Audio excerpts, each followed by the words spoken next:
Hello and welcome to Real Football Addict. This is the Premiership Week 23 review. I think this Week 23 happens to be one of the most surprising Week 23, to be candid, because Arsenal drew, Chelsea drew, Manchester United won, Man City won, Tottenham lost, Newcastle drew. It was a roller coaster week, to be candid. I think it's only few. I mean, when you look at the top four, it's only Manchester United and Man City that won their game. There's no any other club that won their game, right? So let's dip into it. Let's review it. Let's see what went wrong. Let's see what went right for the clubs. Please, if this is the first time of seeing this channel, subscribe, like, and on the notification button, because we do review, previewing, interviewing, and fans. We also do prediction. Please, thank you so much. Let's start with Chelsea, bro. Man, Chelsea, you be thinking like after all their signing, they should be winning West Ham. I know West Ham is always a tough game for Chelsea, though, but I think presently Chelsea, they need a proper coach. They need a coach with proper tactics, right? I don't know what made Graham Potter to put Loftus Cheek in that game. I don't know what made him to left Havertz to play that long in that game. I mean, it's crazy. You have a Aubameyang, you have Fofana on bench. Start them. Start them. Why would you just drop them? You need a striker. I think with a proper striker on that day, Chelsea are likely to win that game. I think what they really lacked that day was a proper striker, because you had 70% of possession. You have about 5 shots on target. I mean, come on. So I think Chelsea as it stands now had everything. The only thing they need now is a good coach and a good striker. I'm beginning to lose hope in Graham Potter. I'm beginning to lose hope in him. I don't think he has the capacity and the technical know-how to lead a team like Chelsea. He could be doing he was doing absolutely very well at Brighton, but I think Brighton is absolutely different from this present Chelsea team. Because Todd Boehly has given them everything, so they need to start winning game now. And I think in the Champions League they need to prove something else. And now they will be playing against Southampton. Southampton that just lost their manager. You know what happened when you just lose your manager? You tend to bring in new spirit. So I think their game against Southampton is going to still be very, very difficult again. Yeah, that's it. Do I think Chelsea can make it into top 4? I don't think so. I think this is the worst Chelsea team I've watched in a very, very long time, and I don't think there's any way they're going to make it into the top 4 this season. I know Newcastle are beginning to slip up a little bit. They're beginning to lose their spark, but I don't see still Chelsea going into the top 4, because we still have Tottenham there that could even still perform better than them this season.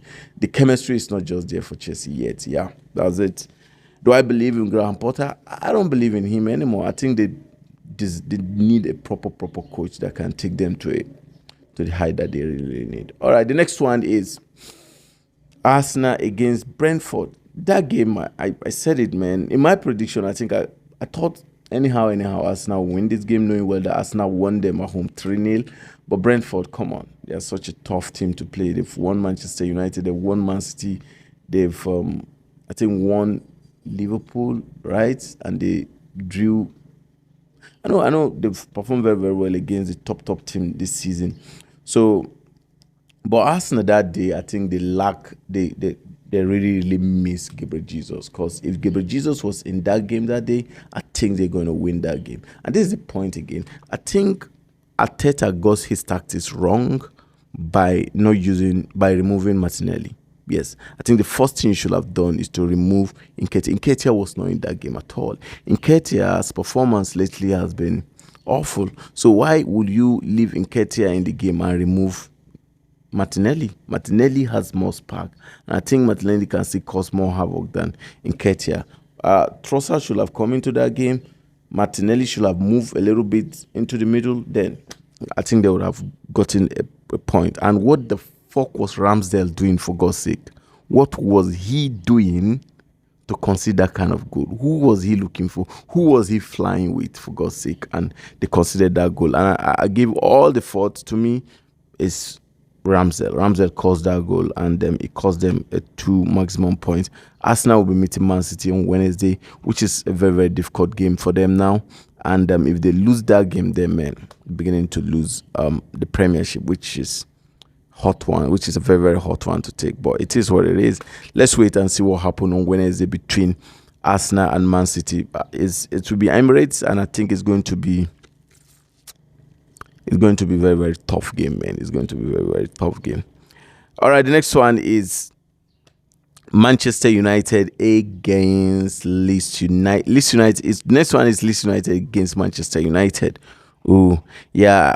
Manchester United was coming into this one knowing well that they drew a game with Leeds United 2-2. It's going to be a very, very difficult one. You know how aggressive Leeds United are, with a new coach, with new tactics, with new mentality, with new strength. It's going to be always difficult for Manchester United to play ball.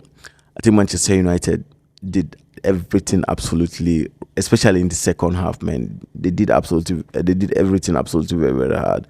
Wiggles dropping into the middle, Rashford going straight forward, Eric Ten Hag bringing in Garnacho. That was outstanding, man. And who do you expect to score the first goal than the man on fire, Marcus Rashford? Can you stop him now? You can't. I've said it, man, that Marcus Rashford to me is the best striker in the world presently, and the comparison between him and Kylian Mbappe and the likes of them Haaland is valid, is 100% valid. I think he is in that conversation. I think he's doing absolutely very, very well now. And I think he's the most important player in Manchester United. And I think by next season, we should start thinking of talking about him winning Ballon d'Or if he continues this way. Yeah, Manchester United are in third position now, 6 points away from Arsenal, 2 points away from Manchester City. Who could believe this? And this is Manchester United doing their things their way.